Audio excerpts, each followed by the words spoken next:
एक क्वेश्चन मेरा आपसे है कि किस लैंग्वेजों में ये सब पहचान सकते हैं आप? क्या इंग्लिश ही लिखना जरूरी है या हिंदी, मराठी, मलयालम किसी भी लैंग्वेज में लिख सकते हैं? हाँ जी, देखिए मेरा नाम पूजा पांडे है। तो आपने क्वेश्चन बहुत अच्छा पूछा है। ये जो इसके प्रिंसिपल्स होते हैं और ये हर लैंग्वेज पे हम अप्लाई करके एनालिसिस कर सकते हैं, क्योंकि इसमें हम कर्व्स देखते हैं, स्ट्रोक्स देखते हैं, उनकी बेस लाइन देखते हैं, लेफ्ट मार्जिन देखते हैं, राइट मार्जिन देखते हैं, वर्ड्स के बीच में स्पेसिंग कैसी है, लेटर, ये सब हम हर लैंग्वेज में कैलकुलेट करके आपको एनालिसिस दे सकते हैं। तो अगर किसी को इंग्लिश लिखनी नहीं आती है, वो हिंदी लैंग्वेज में या अपने रीजनल लैंग्वेज में लिख के देगा तो भी एनालिसिस होते हैं एंड इम्प्रूवमेंट्स होती हैं उसकी।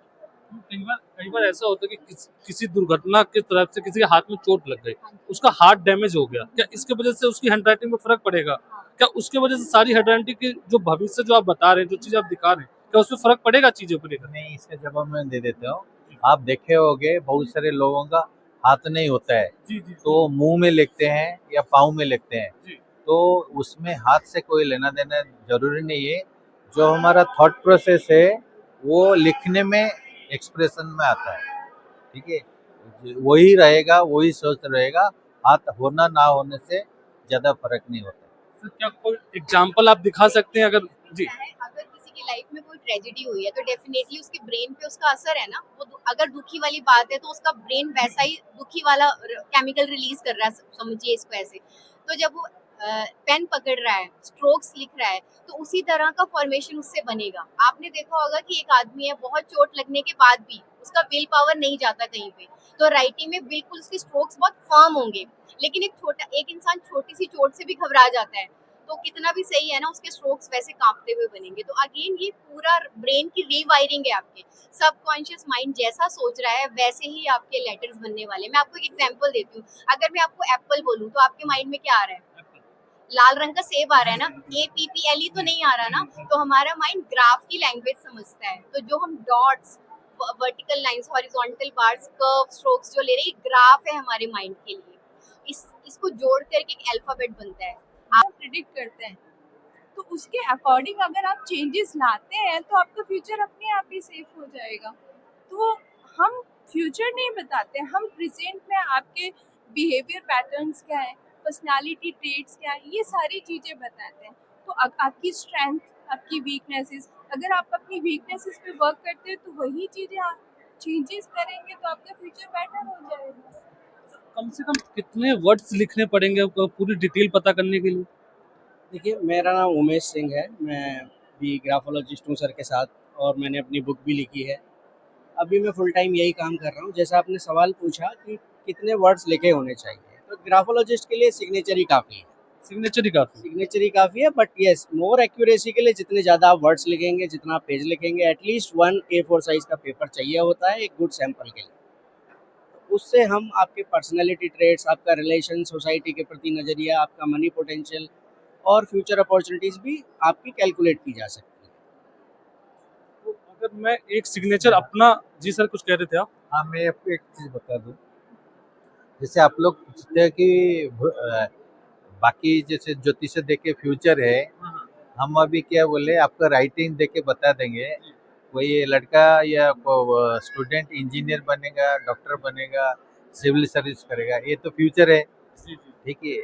और आपकी जो रिलेशनशिप है हस्बैंड वाइफ का, लेटर से हम बता देंगे, आगे झगड़ा नहीं होगा, जल्दी सेपरेशन नहीं होगा। शादी होगी नहीं होगी ये बता सकते हैं?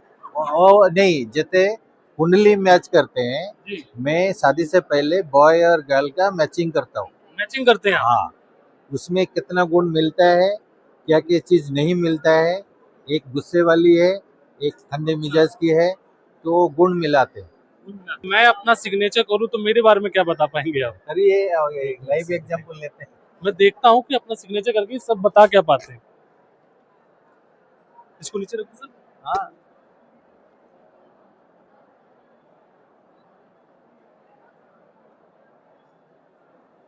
मेरा नाम है मिथिलेश पोदार। ठीक है, मैंने सिग्नेचर किया है। अब सर देखते हैं क्या बता पाते हैं मेरे सिग्नेचर को लेकर के। हम बताएंगे, एक बार आप बताइए। बताइए। आपने तो अभी मेरा बता दिया था। बस एक मिनट रुकिए, आप इसको लगा लीजिए। सॉरी। लगा लीजिए आप इसको। तो अभी आपका नाम क्या है? मिथिलेश पोदार। मिथिलेश पोद्दार। देखिए, जो आपकी राइटिंग से मुझे दिख रहा है कि एक तो ना आपको शो ऑफ करना बिल्कुल पसंद नहीं है, जी ठीक है। बहुत जिंदगी जैसे चल रही है, बहुत खुशी का भी टाइम है तो भी आप सेम बिहेव करेंगे, बहुत दुख का भी टाइम है तो भी सेम, कोई पता नहीं लगा सकता, ऐसा है। दूसरा, कोई भी चीज अगर आपको पता चलती है, कुछ भी एक्साइटिंग अगर आपको पता चलता है या आप कहीं से कुछ सीखते हैं तो जरूर 4 लोगों को जाकर के आप बताएंगे। आपके पेट में वो बात पचती नहीं है। हो सकता है किसी न किसी फादर फिगर को लेकर के या किसी मेल फिगर को लेकर मन में थोड़ा गुस्सा है, कुछ रिजेंटमेंट है कि शायद ये चीज अगर हो जाती तो आज मैं ऐसे होता, ठीक है।